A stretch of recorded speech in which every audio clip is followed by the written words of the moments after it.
मसीह की मोहब्बत में स्पिरिचुअल लाइफ की टीम की सारी टीम की तरफ से आप सब देखने वाले नाजरीन को सलाम। तुम खुदा के शुक्रगुजार हैं। आज फिर हम आपकी खिदमत में हाजिर होने वाले हुए हमारे दरमियान खुदा के खादिम पास्टर राशिद हैं, जो कि आज इंजील की खिदमत करने को हैं, आप तक खुदा के कलाम को बयान करने को हैं। हम खुदा उनके शुक्रगुजार हैं कि एक बार फिर खुदा ने मौका दिया कि हम इनसे कलाम को सुने। तो हम इनको वेलकम करेंगे एक बार फिर से, तो हम इनसे आज के कलाम को सुनेंगे। Hallelujah, praise the Lord. जय मसीह दी। सबको यीशु मसीह में सलाम पहुँचे। Good evening everyone. मैं खुदा के हजूर सबसे पहले खुदा की शुक्रगुजारी करता हूँ कि खुदा ने फजल दिया कि हम खुदा के कलाम को मिलकर सीखें, और उसके बाद मैं खुदा का शुक्रगुजार हूँ स्पिरिचुअल लाइफ टीवी का, उसके चेयरमैन का, कि उन्होंने मुझे फिर से मदऊ किया ताकि मैं खुदा के कलाम को आप सब के साथ मिलकर सीख सकूं। तो हम जानते हैं इन दिनों में कोरोना वायरस की वजह से पूरी दुनिया में जो है वो चर्च बिल्डिंग जो है वो बंद है और चर्च को ताले लग चुके हैं। तो इस पर बहुत सारे लोग अपने कमेंट्स दे रहे हैं, ख्यालात का इजहार कर रहे हैं। तो कुछ सर्वे के मुताबिक जो मैंने किया है, कुछ लोग गैर कौमों से भी हैं और मसीही भी हैं जिन्होंने इस बात को किया है कि ये वायरस जो है ये चाइना की तरफ से शुरू हुआ है या अमेरिका ने इसे शुरू किया है। बहरहाल जो भी वजह हो, अगर ये चाइना या अमेरिका या किसी और की भी साजिश है, तो हम जो है वो इस बात को जानते हैं। अगर ये किसी मुल्क की तरफ से है, किसी की साजिश है, किसी कौम की साजिश है, तो भी बहुत सारी जानों का नुकसान जो है वो हम कर चुके हैं। बहुत सारे लोग जो हैं वो इस दुनिया से इस वायरस की वजह से हलाक हो चुके हैं। बहुत सारे मुल्कों पर, पूरी दुनिया को इसने अपनी लपेट में ले लिया है। अगर ये खुदा की तरफ से है तो भी हम जो है इस बात को सीखेंगे कि हमें इस हालात में क्या करना है। जब हमारे चर्च भी बंद हैं, ताले लगे हुए हैं, और हमें क्या करना है। बेशक कलाम अक़दस के मुताबिक जब हम मत्ती की अंजील का बयान पढ़ते हैं उसके 24वें बाब में, तो यीशु मसीह ने अपने मुबारक मुंह से फरमाया था कि जब तुम मुसीबतों और वबाओं को देखो तो घबरा ना जाना। ये मुसीबतों का शुरू है। अभी इससे बहुत बड़ी मुसीबतें आनी हैं और हम उस वक़्त के करीब हैं जब यीशु मसीह जो है बिल्कुल जल्द आने वाला है। पहले तो हम इस बात से इंतज़ार में थे कि यीशु मसीह आने वाला है, लेकिन हम यीशु मसीह के वक़्त के बिल्कुल क्लोज हैं, नज़दीक हैं।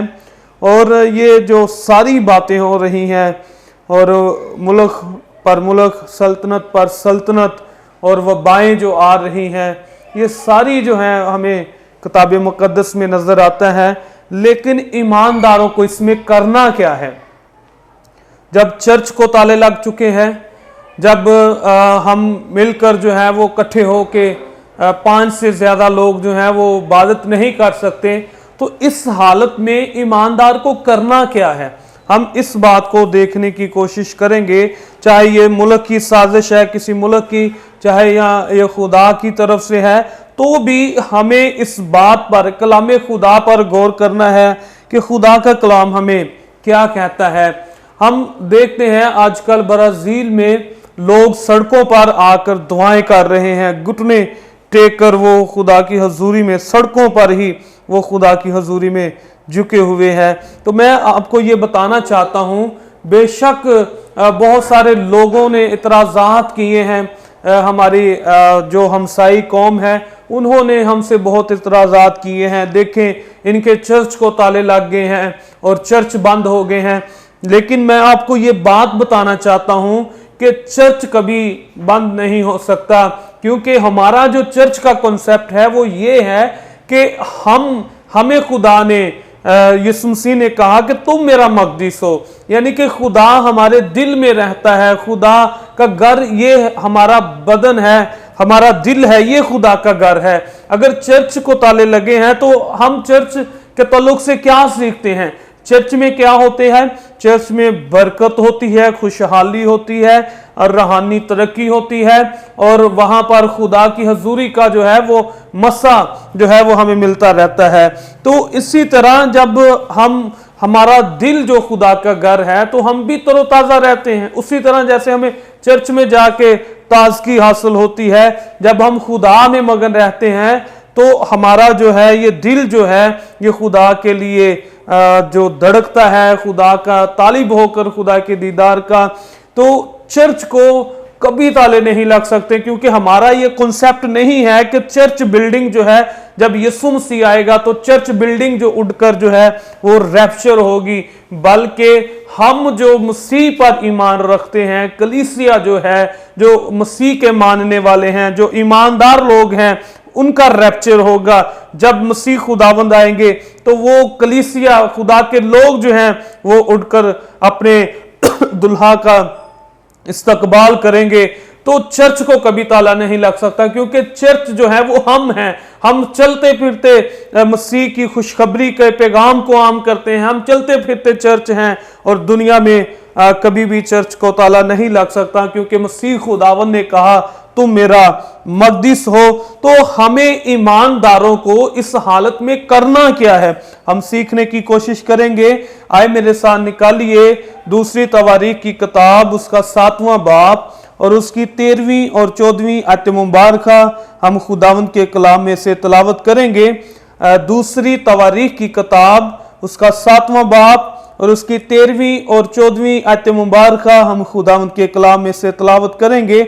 लिखा है, अगर मैं आसमान को बंद कर दूं कि बारिश ना हो, या टिड्डियों को हुक्म दूं कि मुल्क को उजाड़ डालें, या अपने लोगों के दरमियान वबा भेजूं।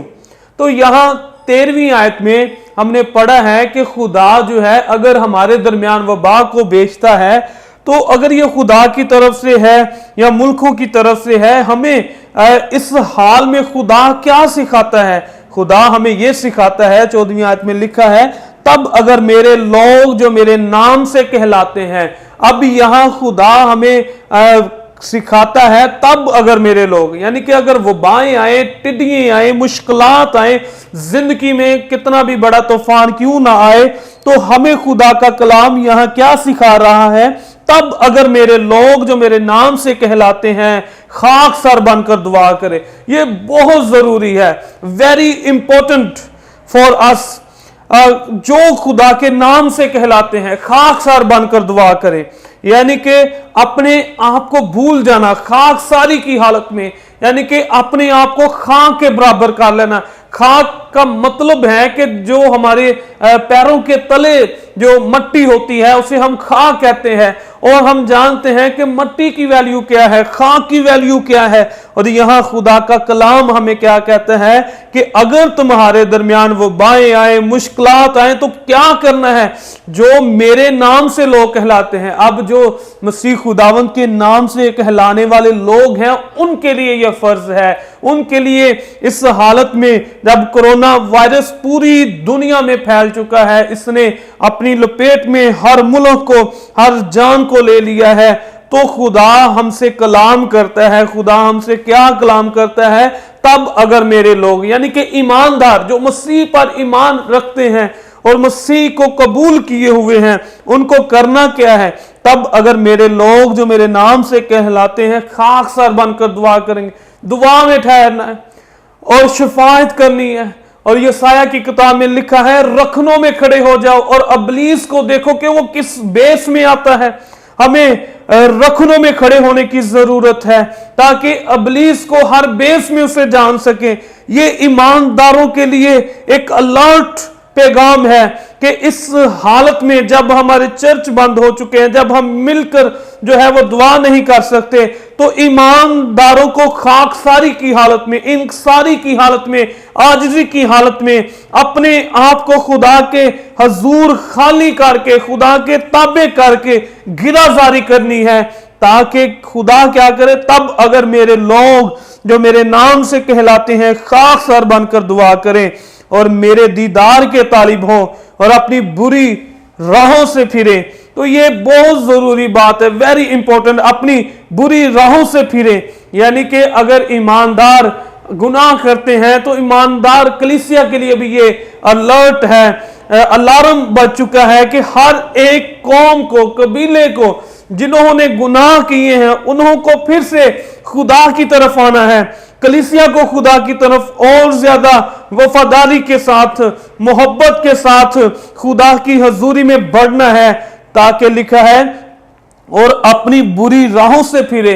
यानी कि वो बुरी राहें जो खुदा को नापसंद है, जो हमारे काम खुदा को नापसंद है, ऐसे हमारे अमल जो खुदा को नापसंद है, ऐसे काम जो हमने खुदा के खिलाफ किए हैं, हम जानते ना जानते हुए बहुत सारे ऐसे काम कर चुके हैं, कलीसियाई तौर पर, शख्सी तौर पर, इज्तमाही तौर पर, खानदानी तौर पर हमने बहुत सारे ऐसे गुनाह किए हैं जिसकी वजह से हम यहां देखते हैं खुदा क्या कहता है कि अगर मेरे लोग जो मेरे नाम से कहलाते हैं खाकसार बनकर दुआ करेंगे, तो यहां अगर जब हम अपने गुनाह का इकरार करेंगे, माफी मांगेंगे, खुदा की तरफ आएंगे और फिर अपनी कौम के लिए शिफायत करेंगे, अपने लोगों के लिए शिफायत करेंगे, वो लोग जो गुनाह की हालत में मर रहे हैं, वो लोग जो खुदा से दूर हैं, उनके लिए जब हम दुआ करेंगे तो खुदा का कलाम हमें क्या फरमाता है, जो आज पूरी दुनिया को जरूरत है, जो आज हमारे मुल्क पाकिस्तान को जरूरत है, जो आज यूरोप को, अमेरिका को, चीन को, हर एक मुल्क को जो है इसकी जरूरत है। खुदा का कलाम क्या फरमाता है, आए सुनिए, देखिए। कलाम अक़दस में 14वीं आयत मुबारक में लिखा है, और अपनी बुरी राहों से फिरे तो मैं आसमान पर से सुनकर उनका गुनाह माफ करूंगा और उनके मुल्क को बहाल करूंगा। यानी कि हम जो कोरोना वायरस में फंसे हुए हैं, हम जो इस वबा के आगे घुटने टेके हुए हैं, डॉक्टर जो है इस वबा के सामने अपने हाथ उठाए हुए हैं, हमें इसका कोई ऐसा इलाज नहीं मिल रहा जिससे सारे लोग जो है वो सेहतयाब हो सके। लेकिन खुदा का कलाम हमें तसल्ली देता है कि अगर हम दुआ करने वाले हैं, अगर हम मसीह खुदावन के नाम से कहलाते हैं, अगर हम खुदा के नाम से कहलाते हैं, अगर हम ईमानदार हैं, कलीसिया में हैं, अगर हम पास्टर हैं, एल्डर हैं, मुबशर हैं, डीकन हैं, कोई भी खिदमत खुदा ने हमें क्यों ना दी हो, खा हम चर्च के आम मेंबर हैं, खा हम चर्च में दरिया बिछाते हैं, तो हमें करना क्या है इस हालत में? हमें ईमानदारों को जो है वो दुआ करनी है, खाकसार होकर, इंकसार बनकर, आजिज बनकर दुआ करनी है, ताकि खुदा जो है वो हमारे गुनाहों को माफ करके हमारे मुल्क को बहाल करे, हम पूरी दुनिया की मैशियत को बहाल करे। ये तब ही मेरे अजीजों होगा जब हम पूरी दुनिया में ईमानदार हैं वो एक हो जाएंगे, जब हम घुटनों के बल हो जाएंगे, जब हम टाट ओढ़ लेंगे, जब हम अपने गुनाहों का इकरार करेंगे, जब हम झुक जाएंगे खुदा की हुजूर, तब खुदा जो है वो हमारे मुल्क को, हमारी दुनिया की मैशियत को बहाल करेगा। ठीक उसी तरह जिस तरह हम देखते हैं कलाम मुकद्दस में कि यूना जब निनवा में खुदा का पैगाम लेकर जाता है, और जब वो बादशाह और उसकी कौम जो है खुदा को कबूल कर लेती है, तो वहां हम देखते हैं, जानते हैं कि खुदा ने तो अहद कर लिया था कि निनवा के लोगों को तबाह बर्बाद कर देगा। लेकिन वहां पर जब उन्होंने अपने गुनाहों को खुदा के सामने रखा, टाट ओढ़ ली, खाकसारी की हालत में चले गए, आजिज़ी की हालत में चले गए, इंकसारी की हालत में चले गए, रोजे में ठहर गए, मातम करने लगे, अपने गुनाहों पर रोने और चिल्लाने लगे, तो खुदा ने अपना इरादा चेंज कर लिया, क्योंकि खुदा के कलाम में हमने पढ़ा है कि तब खुदा जो है वो आसमान से हमारी दुआ सुनेगा। जब हम खुदा की हुजूर क्या करेंगे? खाकसारी की हालत में दुआ करेंगे और अपने गुनाहों का इकरार करेंगे, फिर खुदा जो है वो हमारे मुल्क को बहाल कर देगा। उसी तरह खुदा ने निनवा के लोगों को, उसके मुल्क को जो है वो बहाल किया, उनके गुनाहों को बख्श दिया। आज ये सूरत हाल हमारे सामने है। बेशक वायरस की वजह से पूरी दुनिया इसके दबाव में है, लेकिन यहाँ ईमानदार को खड़ा होने की जरूरत है। यहाँ हर एक शख्स जो मसीह खुदावंद के नाम से कहलाता है, खा वो किसी भी चर्च से उसका ताल्लुक हो, किसी डिनोमिनेशन से उसका ताल्लुक हो, हम सबको जब तक हम ईमान में एक ना होंगे तब तक जो है वो मैशियत दुनिया की बहाल नहीं हो सकती, हमारा मुल्क बहाल नहीं हो सकता। इसीलिए कलाम खुदा में लिखा है, तब अगर मेरे लोग जो मेरे नाम से कहलाते हैं खाक सर बनकर दुआ करें। तो आज हमें जरूरत है कि ईमानदारों को, मसीही लोगों को जो है वो इकट्ठे होने की जरूरत बेशक नहीं है, क्योंकि वायरस की वजह से हुकूमत की तरफ से पाबंदी है, लेकिन हम अपने घर में भी जहां भी हमें जगह मिलती है हम वहां पर भी खुदा की हजूर खाक सारी की सूरत में खुदा के सामने झुक सकते हैं। और उसमें हमने करना क्या है? हमने अपने गुनाहों की माफी मांगनी है, हमने अपने खानदानी गुनाहों की माफी मांगनी है, हमने अपने कलीसिया गुनाहों की माफी मांगनी है, इज्तिमाई गुनाहों की माफी मांगनी है, फिर हमने अपनी कौम के गुनाहों की माफी मांगनी है, ताकि खुदा जो है वो हमारे गुनाहों को माफ करके हमारे मुल्क को बहाल करे और हमें जो है इस हालत में भी खुदा जो है वो हर तरह से महफूज रखे। बेशक ये मुसीबतों का शुरू है, वबाओं का आना ये मुसीबतों का शुरू है, लेकिन याद रखें कि कलाम खुदा में यीशु मसीह ने कहा तुम्हारा दिल ना घबरा जाए और तुम इस बात से खबरदार रहना और अपने ईमान में कायम रहना। तो आज हमें दुआ के साथ साथ ईमान में कायम रहने की भी जरूरत है कि हम ईमान में कायम रहें। लेकिन मेरे अजीजों, सबसे पहली बात जो ये है, बेशक हमारे चर्च बंद हो चुके हैं, लेकिन हमें जो है वो दुआ करनी नहीं भूलना चाहिए। हम खुदा की हजूर लगातार दुआ करते रहना चाहिए और लगातार उसकी हजूरी को हासिल करते रहना चाहिए। जिस तरह आज ब्राजील में लोग जो हैं वो सड़कों पर जो हैं वो खुदा की हजूरी में ठहरे हुए हैं, घुटनों के बल वो झुक जाते हैं। बहुत सारी हजारों की तादाद में ब्राजील में जो हैं वो लोग यीशु मसीह पर ईमान रख कर और ईमानदार वहां पर शाना बाशाना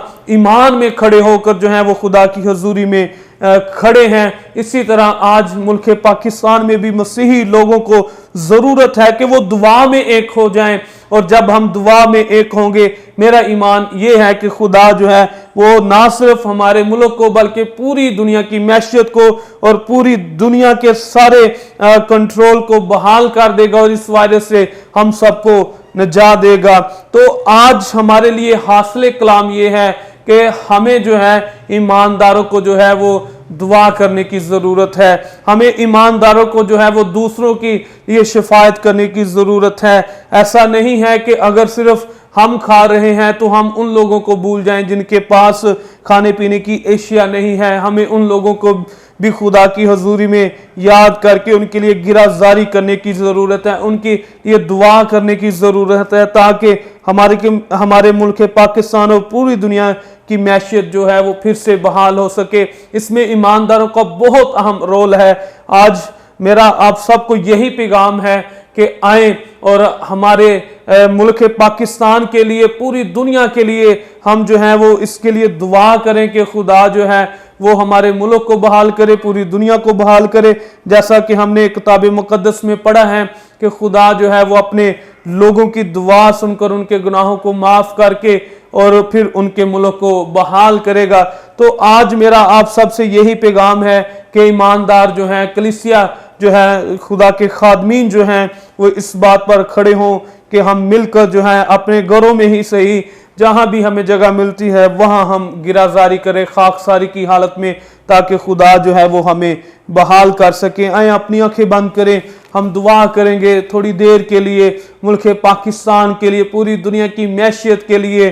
पूरी दुनिया में जब बहुत सारे लोग इस वायरस की वजह से अफेक्टेड हो चुके हैं, हम उन लोगों के लिए दुआ करेंगे। हम उन लोगों के लिए दुआ करेंगे जिनके पास खाने पीने की एशिया नहीं है और वो दूसरों की तरफ देख रहे हैं, हुकूमत वहां नहीं पहुंच पा रही, कोई एनजीओज वहां नहीं पहुंच पा रही, और हम उन लोगों के लिए भी दुआ करेंगे। बेशक हमारा खुदा सबकी देखभाल करने वाला है, सबको वो खिलाकर वो उनको नींद आती है। लेकिन हमारा खुदा जो है वो जबरदस्त खुदा है, वो कभी भी अपने लोगों को नहीं भूलता, वो दस्तबरदार नहीं होता, वो हमेशा अपने लोगों की फिक्र करता है। वो हमें अपने इस तरह से प्यार करता है जिस तरह हमारी माँ हमसे प्यार करती है, वो उससे भी ज्यादा हमसे प्यार करता है। कदूस मेहरबान जिंदा खुदा, हम शुक्रगुजारी करते हैं तेरे कलाम अलाही के लिए जो ला तब्दील है, जिसके वसीला से हम नजात पाते हैं, शिफा पाते हैं, तसल्ली पाते हैं। हर हालत में तू हमें ईमान में कायम रहना सिखाता है। हम तेरे हुजूर इस वक्त है खुदा, इस कोरोना वायरस के लिए जो पूरी दुनिया में फैल चुका है, हम इसको यीशु के नाम से खत्म करते हैं और चाहते हैं कि ऐ खुदावंद मुल्क बहाल हो जाए, हमारा मुल्क बहाल हो। ऐ खुदा पूरी दुनिया की मैशियत को बहाल कर दे और हमारे गुनाहों को माफ कर दे। हमारे गुनाह तेरे सामने हैं, जो बदकारियां नाफरमानियां बाप हम तेरी हजूरी में करते हैं, तू सब जानता है, क्योंकि तुझसे कोई चीज छिपी और डकी हुई नहीं है। इसलिए बाप हम अपने गुनाहों का, शख्सी गुनाहों का, खानदानी गुनाहों का, जितमाही गुनाहों का इकरार करते हैं, अपनी कौम के गुनाहों का इकरार करते हैं। बख्श दे अपने कलाम के मुताबिक, ताकि फिर से लोग जो है वो नॉर्मल रूटीन में आकर वर्क कर सके। तेरी शुक्रगुजारी करते हैं इस्राएल के खुदा। हम उन लोगों के लिए भी दुआ करते हैं जो इस वायरस की वजह से अपने अजीजों को खो चुके हैं। ऐ खुदावंद, हम चाहते हैं इसका फैलाव रुक जाए। हम चाहते हैं कि वो पेशेंट जो है, जो हॉस्पिटल्स में मौजूद हैं, वो यीशु के नाम से हील हो जाए, यीशु के नाम से वो शिफा पाए। पूरी दुनिया में जहां जहां कोरोना वायरस के पेशेंट हैं, हम ऐ खुदा उनके लिए शिफा मांगते हैं। उन डॉक्टर्स के लिए हम तसल्ली मांगते हैं जो उनका इलाज करते हैं, उनको हिकमत बख्श दे और उनको भी इस वबा से बचा। हम शुक्रगुजारी करते हैं खुदावंद, इन हालात में जब गरीब मुल्कों में, पाकिस्तान में और ऐसे मुल्क जो है जो जिनकी हुकूमतें ऐ खुदा उन लोगों तक, उन खानदानों तक नहीं पहुंच पा रही, हम उनके लिए भी तेरी हजूरी में दुआ करते हैं कि तू सबका पालनहारा है और हर एक को खुदावंद तू देता है ताकि वो मीठी नींद सोए। और ऐ खुदावंद, हम शुक्रगुजारी करते हैं यीशु के नाम में। हम तेरे वादों के लिए तेरी शुक्रगुजारी करते हैं। हम तेरे ऐ खुदावंद कलाम के लिए तेरी शुक्रगुजारी करते हैं। स्पिरिचुअल लाइफ टीवी के लिए तेरे हजूर शुक्रगुजारी करते हैं। जब इसके वसीला से खुदा ये पैगाम सब तक पहुंचता है तो लोग बरकत पाए, तेरी तरफ आए, तेरी तरफ रुजू हो, ताकि ताजगी के दिन आए, बहाली के दिन आए। तेरी शुक्रगुजारी हो। यीशु मसीह के कादर बाबरकत और जलाली नाम से मांगते और पाते हैं, आमीन। God bless you, and I request you all, please pray for Pakistan and pray for Spiritual Life TV, and special request, please keep in your prayer for the coronavirus, and it will be defeated in Jesus' name, amen.